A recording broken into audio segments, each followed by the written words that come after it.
Hi, and welcome back to Beans and Bezels. I've been a pretty vocal advocate for microbrand watches, and for good reason. I found that many microbrands are able to deliver excellent quality products for great prices. This isn't typically a knock on more well established luxury watch brands, but just given the nature of the industry, smaller teams operating with direct to consumer sales models are able to better optimize their final retail prices. But if microbrands start to drive up their prices, then there should be no reason to avoid larger brands like Hamilton, Frederique Constant, Certina, Tissot, and Alpina, just to name a few. These brands have been around for a while, and some of their watches are pretty impressive. Since Baltic and Lorier decided to venture close to the $1,000 category with mostly typical looking GMT watch designs and specs, I decided I would take a closer look at some of the other options available in this category.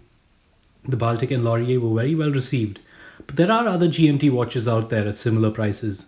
The Frederique Constant Yacht Time or GMT is one such watch, although following a very different design aesthetic. This particular watch has a retail price of around $2,000 but can be found close to the $1,000 mark. Let's check it out. The case measures 41.75 millimeters in diameter, 50 millimeters from lug to lug, and 12.5 millimeters in height. The case is bicolor and combines a stainless steel base material with PVD coated rose gold elements. PVD coating isn't the greatest, as it will eventually succumb to scratches and wear, but it's cheaper than real rose gold and looks pretty great.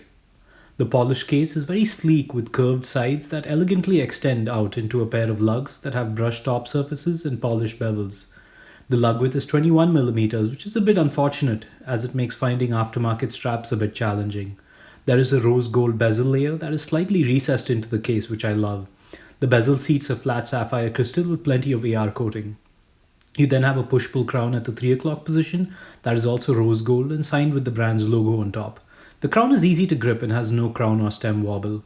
Flipping it over, you have a screw-down case back with an exhibition window that shows you a pretty neatly decorated movement. This watch is rated for up to 100 meters of water resistance. The dial here is stunning with a grey textured base, rose gold elements, and a few subtle accents of color. There is an outer minute track that has a grey base with white minute ticks and Lume circular pips for hour markers. Moving inwards, you have a textured ring that contains the rose gold applied indices that are also filled with lume. The finishing on these indices is good, but I noticed some minor micro scratches, not uncommon to watches in the sub $1,500 category. You then have a GMT 24-hour ring with a background match grey section for the nighttime hours and a lighter grey section for the daytime hours. A great choice of colors and a neat design here with very good printing quality. The inner circular textured section has raised plates for the brand's logo at the top as well as some text at the bottom. I typically prefer the text to be printed onto the textured surfaces directly, but I think in this case I like this better. Once again, excellent quality of printing, and the overall dial is clean without any dust or dirt. There is a date window at the 3 o'clock position that is cut into the dial surface without a frame. I've never seen this before and I think it's really cool. There's a Cyclops date magnifier that is inserted into the date window. A brilliant idea in my opinion, and one that is executed well with great finishing around the window. Moving on to the hands, I was impressed to find that the hour and minute hands are lumed, even though they have a very dressy design. Those rose gold hands are reasonably well finished, and I think the proportions are excellent. The GMT hand is painted black with a red arrow tip that is filled with lume. I love this dash of color and I think it is also finished very well. My only criticism with respect to finishing is the seconds hand. I noticed a few micro patches of color discoloration. You can't see this with the naked eye, but they are visible under a macro lens or loupe. Overall, seconds hand aside, this dial is excellent and I love the overall choice of colors and the dial layout. The Cyclops inside the date window has also slightly blown my mind. I don't expect watches like this to have any lume, and definitely not good lume. I was surprised by how elaborate the lume design is, with lumed hour pips, lumed indices, and lumed hour and minute hands. The GMT hand is also lumed. All the lumed elements appear to be using C3 Superluminova. They're reasonably bright and hold their charge well for a dressy sports watch. No complaints from me here. I did you all a bit of a disservice here and didn't actually unwrap the bracelet. Since I plan on selling this watch after my review, I didn't want to risk adding too much wear to it. I can, however, comment on the end link fitment, which is excellent, and the bracelet feels pretty solid with a decent amount of weight to it. It's got a butterfly style clasp with half links included. For a dressy watch like this, I don't mind a butterfly clasp system.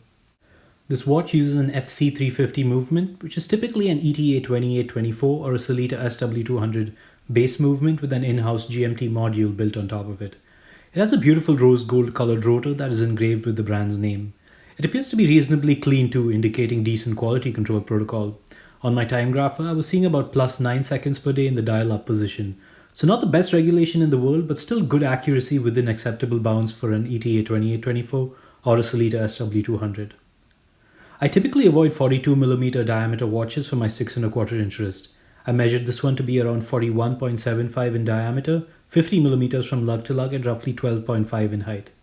I think I'd be willing to wear this watch because of how sleek the case feels on the wrist, mostly because of the super flat case back and the curved lugs. It is actually very comfortable and doesn't feel as large as you might think. I only spent time with the included rubber strap, and the watch was very comfortable on the wrist. The quality of the strap is good too, with matching rose gold hardware that is signed. Overall, I think the roughly $2,000 retail price is a bit steep for this watch, but as with many of these old school luxury Swiss watch brands, their retail prices mean very little, and you can often find them at pretty significant discounts. So in the $1,000 range, this is a good GMT watch option for someone looking for a well-designed and well-constructed watch with mostly good finishing. I think the hands leave room for improved finishing, but the rest of the watch is spot on. $1,000 is still a lot of money, but with brands like Laurier and Baltic playing close to this price target, I think a significant part of the affordable microbrand appeal wears off for me and makes room for more established brands like Hamilton, Alpina, etc. to get back into the game. Don't be afraid to check these out, they're good watches. Once again, thanks for watching and don't forget to read my other reviews in the link below.